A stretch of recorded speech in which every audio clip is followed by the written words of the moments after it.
नमस्कार। SPT news में आपका स्वागत है। पेश है 19 अगस्त मंगलवार दोपहर 3:15 बजे राजस्थान के विभिन्न शहरों की 15 बड़ी खबरें। सबसे पहले एक नजर डालते हैं आज की हेडलाइंस पर। टायर फटने से पिकअप पलटी, 2 दर्जन से अधिक श्रद्धालु हुए घायल। शादी के बाद राजस्थान आने वाली महिलाएं EWS सर्टिफिकेट की हकदार, राजस्थान हाईकोर्ट। खतरे के निशान के पास पहुंचा यमुना नदी का जलस्तर। हजारों भक्तों ने लिखे भरोसे की चिट्ठियां, 4 सितंबर को खाटू श्याम बाबा को होगी समर्पित।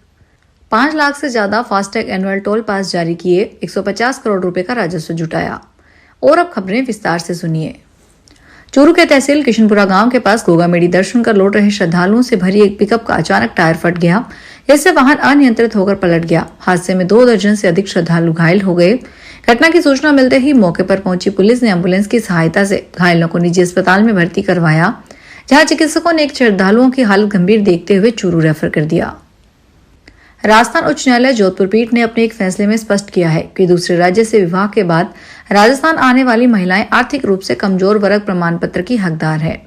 जस्टिस मुन्नरी लक्ष्मण की एकल पीठ ने हनुमानगढ़ के टिब्बी निवासी पूनम की याचिका पर सुनवाई करते हुए 18 अगस्त को यह फैसला सुनाया। दरअसल मूलतः हरियाणा की पूनम का विवाह राजस्थान के हनुमानगढ़ टिब्बी निवासी पवन कुमार से हुआ। वह अपने ससुराल रामपुरा पंचायत के वार्ड नंबर 4 की निवासी है। पूनम ने अपने लिए EWS प्रमाण पत्र के लिए आवेदन किया था, लेकिन अधिकारियों ने उसका आवेदन खारिज कर दिया। दिल्ली में यमुना नदी का जलस्तर एक बार फिर खतरे के निशान के करीब पहुंच गया है। मीडिया के मुताबिक पुराने रेलवे पुल पर यमुना का जलस्तर 205.79 मीटर तक पहुंच गया है, जो निकासी के निशान 206 मीटर से बस थोड़ा ही नीचे है। नदी का जलस्तर लगातार बढ़ रहा है, जिससे दिल्ली पर बाढ़ का खतरा मंडरा रहा है। अधिकारियों ने बताया कि यमुना में पानी का स्तर मुख्य रूप से हरियाणा के हथनीकुंड बैराज और वजीराबाद बैराज से बड़ी मात्रा में पानी छोड़े जाने के कारण बढ़ा है। वृंदावन धाम सरोवर से 31 अगस्त की सुबह 8:15 बजे अनूठी पदयात्रा रवाना होगी। इसमें जयपुर सहित प्रदेश भर के भक्तों की ओर से श्याम बाबा को लिखी गई चिट्ठियों को पैदल ही खाटू धाम ले जाया जाएगा। 4 सितंबर को यात्रा के वहां पहुंचने के अगले दिन तमाम अर्जियां 3 बांधारी को समर्पित की जाएगी। आयोजन से जुड़े हरीश शर्मा ने बताया कि इन अर्जियों में श्रद्धालुओं के हारे के सहारे के नाम संवेदनाओं का सागर लिखा गया है।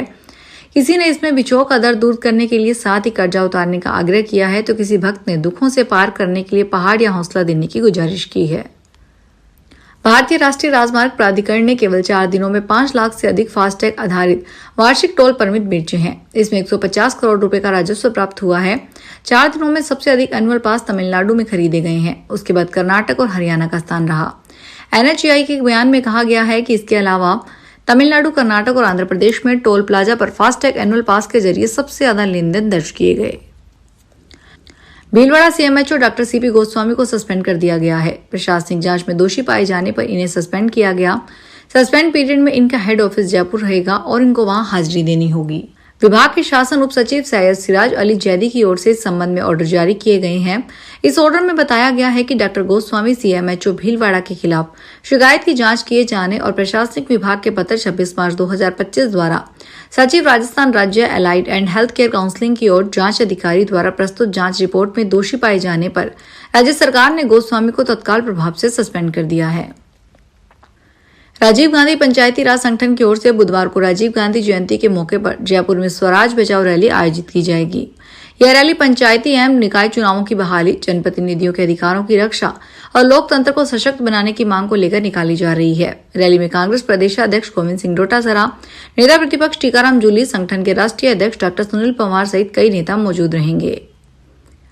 भ्रष्टाचार निरोधक ब्यूरो ने आज फलोदी जिले की बापिनी तहसील के अंतर्गत आने वाली ग्राम पंचायत पुनासर खुर्द के ग्राम विकास अधिकारी रामेश्वर लाल को 4,000 रुपए की रिश्वत लेते हुए रंगे हाथों गिरफ्तार किया है।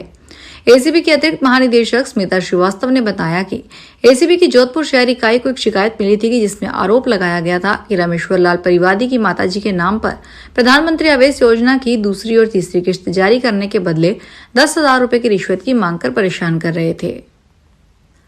केंद्रीय मंत्री किरण रिजिजू ने बताया कि प्रधानमंत्री नरेंद्र मोदी ने विपक्ष के साथ साथ सभी दलों से CP राधाकृष्णन को उपराष्ट्रपति पद पर सर्वसम्मति से चुनने की अपील की है। 67 साल के राधाकृष्णन एक अनुभवी भाजपा नेता हैं और वर्तमान में महाराष्ट्र के राज्यपाल हैं। इससे पहले प्रधानमंत्री नरेंद्र मोदी ने बीते दिन CP राधाकृष्णन से मुलाकात की थी।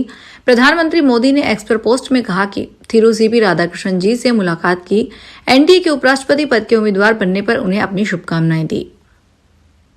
राजनीतिक पार्टियों को डोनेशन के मामले में इनकम टैक्स की टीम ने मंगलवार को दूसरे दिन भीलवाड़ा में कार्रवाई को अंजाम दिया।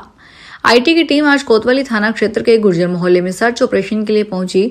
करीब 5 गाड़ियों में जयपुर और दिल्ली की टीम के मेंबर पहुंचे और यहां रहने वाले एक व्यक्ति महेश के घर पर सर्च ऑपरेशन शुरू किया गया। सामने आया कि महेश भी अकाउंट्स और टैक्स से जुड़ी सर्विस प्रोवाइड करवाता था। साथ ही इसकी भूमिका मीडिएटर के रूप में मानी जा रही है। अगर आप दिवाली, छठ या दुर्गा पूजा से घर जाने की तैयारी कर रहे हैं तो भारतीय रेलवे का यह नियम जान लें, वरना आपकी जेब खाली हो सकती है। भारतीय रेलवे में भी एयरपोर्ट जैसा नियम है, जिससे अधिक सामान ले जाना आपको भारी पड़ सकता है। ट्रेनों में भी फ्लाइट जैसे वजन ले जाने का नियम है, जिस पर अब सख्ती बरती जाएगी। भारतीय रेलवे दिन भर में 1337 रेलवे स्टेशनों को रीडेवलप कर रहा है। इसमें तमाम प्रमुख स्टेशनों में वजन करने के लिए मशीन भी लगाई जाएगी। इसमें तय सीमा से अधिक वजन ले जाने वाले यात्रियों पर कार्रवाई की जाएगी, उन पर पेनल्टी भी लगाई जाएगी।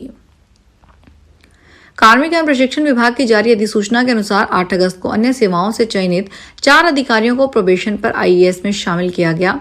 सभी अधिकारी सामान्य वर्ग से आते हैं। प्रदेश कांग्रेस अध्यक्ष गोविंद सिंह डोटासरा ने इस चयन प्रक्रिया पर सवाल खड़े किए हैं। डोटासरा ने इस चयन प्रक्रिया पर सवाल खड़े करते हुए कहा कि अनुसूचित जाति, जनजाति, ओबीसी, एमसीबी और अल्पसंख्यक वर्ग से किसी अधिकारी का चयन नहीं होना भाजपा सरकार की जातिवादी मानसिकता को दर्शाता है। रणथंभौर टाइगर रिजर्व में सफारी के दौरान कैंटर खराब होने और गाइड के मौके से चले जाने के मामले में वन विभाग की ओर से जांच पूरी कर ली गई है। जांच में कई पहलू सामने आए हैं। अश्विनी प्रताप सिंह के मामले की विस्तृत जांच कर रहे हैं। जांच में सामने आया है कि कैंटर के ब्रेक फेल नहीं हुए थे। कैंटर की नोजल में कचरा आ गया था, जिसकी वजह से कैंटर बंद हो गया। कैंटर के बंद होने पर गाइड जंगल में पैदल चलकर रणथंभौर टाइगर रिजर्व के जोन नंबर 6 के एंट्री गेट पर पहुंचा। चंडीगढ़ नगर निगम एनफोर्समेंट विंग की कार्यप्रणाली पर गंभीर आरोप लगाते हुए एक वीडियो वायरल होने के बाद पूरे मामले की जांच विजिलेंस करेगी।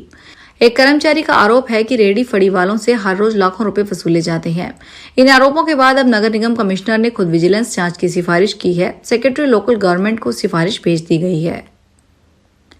बीकानेर में आज भी मौसम शुष्क रहने वाला है। दिन भर धूप रहेगी, वहीं आंशिक रूप से बादल छाए रहने की संभावना है। आज अधिकतम तापमान 37 डिग्री सेल्सियस और न्यूनतम तापमान 29 डिग्री सेल्सियस तक रहने की उम्मीद है। सुबह सवेरे का तापमान 32 डिग्री सेल्सियस तक पहुंच गया, जो दोपहर 2 बजे तक बढ़ने वाला है। फिलहाल बारिश को लेकर कोई उम्मीद नजर नहीं आ रही है। फिलहाल इस बुलेटिन में इतना ही। फिर हाजिर होंगे बड़ी खबरों के साथ। अगर आप भी अपने आसपास की छोटी बड़ी और महत्वपूर्ण खबरों से अपडेट रहना चाहते हैं तो सब्सक्राइब कीजिए हमारे चैनल एसपीटी न्यूज को और प्रेस कीजिए बेल आइकन पर।